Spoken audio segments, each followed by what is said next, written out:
मिश्रा प्रधान। स्वागत है आप सबका मेरे चैनल में।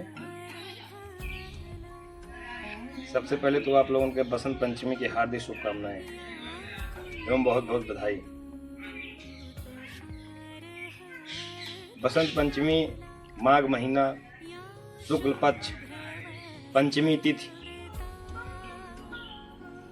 ज्ञान और बुद्धि कला के देवी माई सरस्वती के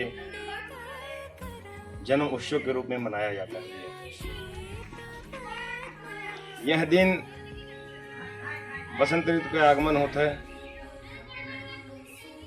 खेतों में हरियाली आवत है, खेतों में सरसों के फूल लगने के प्रतीक होते हैं।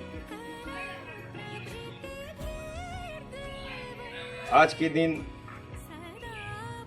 पीली वस्त्र का बहुत महानता है। पीला वस्त्र पहना जाए, पीला वस्त्र के साथ माई सरस्वती के पूजा कइल जाए, अर्चना कइल जाए, जैसे माई सरस्वती बल बुद्धि विद्या आशीर्वाद के रूप में प्रदान करें। तो बसंत पंचमी की आप सबको ढेर सारी शुभकामनाएं एवं बहुत बहुत बधाई।